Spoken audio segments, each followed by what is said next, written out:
איך הדברים נראים מטהרן ביום שאחרי המערכה? הצצה נדירה מהעיניים של עיתונאי איראני. כמובן שאנחנו נאלצים לקיים את הרעיון הזה בזהירות ותוך שמירה על זהותו של האיש שמוכר באיראן כדי לשמור על חייו. Good evening, Ali, and thank you for this interview. Pleasure. It's not to be taken for granted that you're speaking to us, that you're doing this, and we will do everything to protect your identity from the brutal regime of the Revolutionary Guard. So again, thank you so much, and we'll make sure that no one can understand who you are. Take us back to the moment when you realized that what you were hearing above you were Israeli Air Force jets. What went through your mind that moment? It was a bit surprised and shocking because it was in the middle of negotiation with the USA at the time, and no one knew it was going to happen because negotiations were going on. And people got shocked because of that, but on the other hand, some people were so happy that they didn't reach any agreement because they knew that any agreement can be against their interest, and it will be in the interest of the Islamic Republic, not people, like the one they reached in 2015 for nuclear deal. Even before Trump left that treaty in 2017, I think, nothing happened for people. So 2 years' time, it was in place. No benefit or profit for people inside Iran. So because they had the same experience, they were not happy to happen because they knew it's gonna just assist the government, not people. So it was the first time I think foreign country was attacking the country, and at least some people are so happy because of this. Yeah, so we won't go into details, but let's say you know the Iranian people well. If you had to describe the current sentiment among the people, how would you do that? What would you say? I know, they're so disappointed. They're so disappointed because always they chose the USA and the UK. They were against them, and they want the Islamic Republic in the place and supporting them. And they didn't know why, because they believe even Jimmy Carter backstabbed them by removing Shah from Iran and just planting the Islamic Republic in 1979. So they do not trust the UK and USA, lay people and the majority of people in my view, as my understanding. So they don't trust the US and the UK because of what happened 46 years ago? Yeah, exactly, 40, 70 years ago because of the, they put Shah outside of Iran. They believe they did it. Jimmy Carter did it, the president at the time in the USA. That's interesting. And they found Netanyahu is going to assist them further than only Israel's interest, but their interest too. But now, he came, he stopped it, he's getting added to the list as well. Because the point is, every country acts on the best interest of their own country's interest. But he was sympathizing with the Iranians, he was sending messages to Iranians. And he was opening the door, I am with you. And now after 12 days, goodbye. So what was the point to do that? So he was thinking about his own interest as well.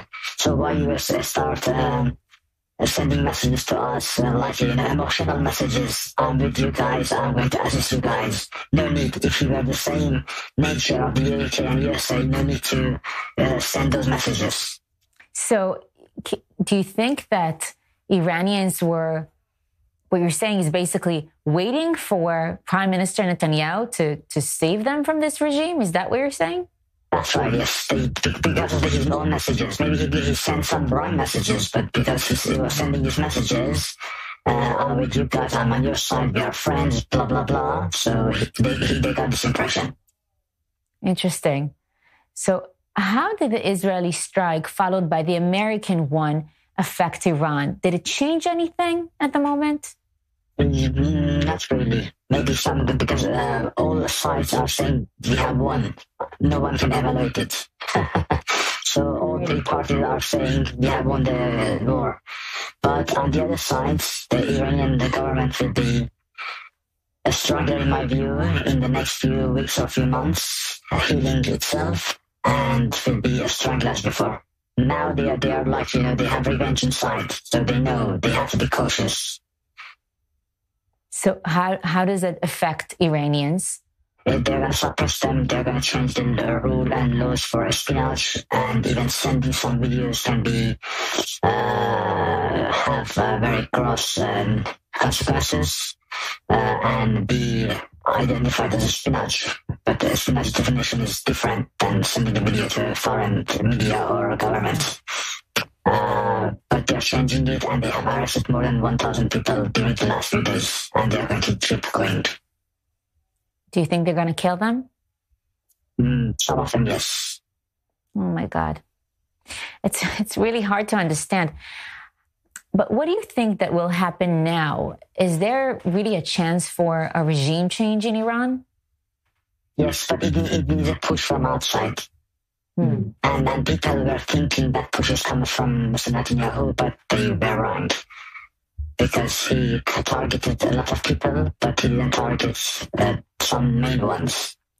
So, and he's saying we knew they were hiding, but we didn't do it, so why? So these are the questions cross everyone's mind. So people are asking themselves, why didn't Israel kill Khamenei? Exactly, yes. No, it brings that he's playing the same game.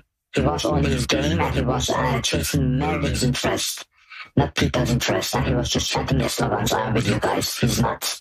And why didn't the people, the Iranian people, take advantage of the moment when the Ayatollah regime appeared, I think, its weakest and rise up? Why didn't they do it?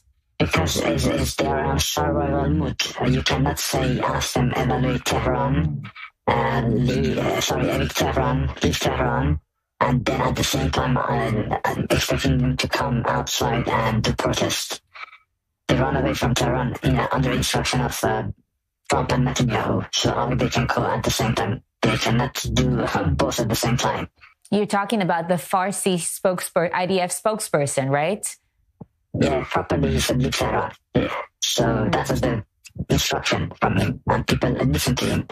Because that's an assumption. Maybe he's asking to leave Tehran because they might want to drop some military ground underground, and do some operation. And they don't want any lay people there to disturb them. President Trump talks about peace, and I can say that Israelis are truly ready for it. What about Iran? Do you think it'll be possible anytime soon? Peace, because when Iranian government doesn't recognize the existence of Israel, how this peace can happen? It doesn't exist.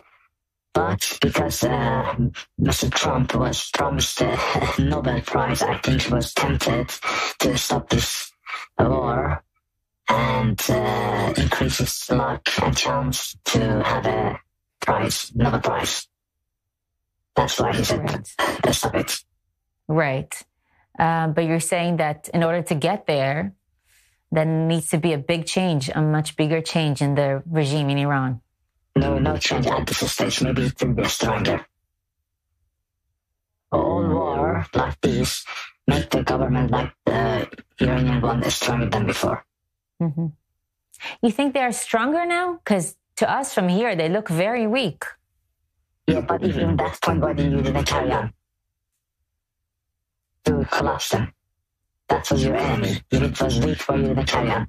So you think that Israel stopped not at the right time and we should have continued? Exactly. So it means it was an agreement behind the curtain or instruction of the USA, or they were weak themselves as well. They couldn't carry on.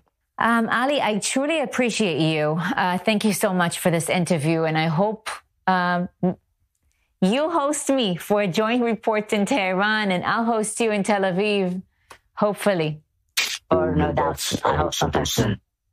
Thank you so much, Ali, for the interview. Pleasure. Take care. Goodbye.